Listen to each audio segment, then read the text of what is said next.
I know I've often sat in front of a text, a kind of important letter or something, and I'll write it many, many, many times and try something out and copy and paste and whatever.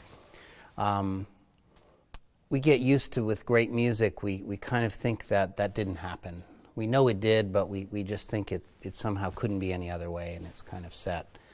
And yet, I think it makes it even more exciting once we realize how hard a composer, even a composer as great as Beethoven, really worked to make that music as great as it is. And right now we have the chance to look at his workshop and share that with you, where we're going to actually look at the manuscript and see how much more information there is in there and how much more feeling of what he was going through making that music. And you can be part of that. You're going to be part of that. You know, the Greek poet Kavafi, speaking of writing letters, in his prose poem, The Boat, said that the trip from imagination to the blank page is a long and perilous one. And I'm always fascinated to know what that trip might have been like for Beethoven. You see, all too frequently we treat the masterpieces of classic music like the great architectural monuments of antiquity. They are set in stone and that is it. But in reality, when we perform, when we analyze, where we teach composition based on these works, we are looking at someone else's interpretation, the interpretation of the editor, which, albeit scientific and erudite and well-searched, it is an interpretation. And I'm always wondering, what would our view be like if we came into direct contact with the manuscript itself? Well, let's do that.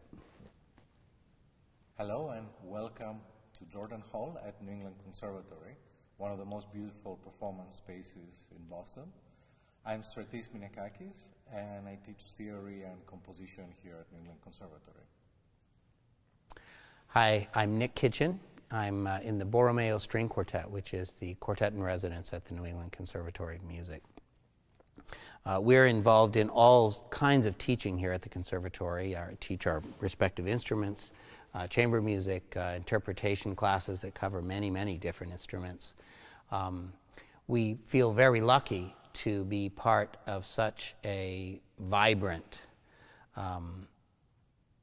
conduit for the development of creativity in music. It's kind of startling to look at generation after generation of students and really contemplate how gifted these individuals are and how important this time is where they really can drink in all of that information which is going to stay with them for the rest of their musical careers.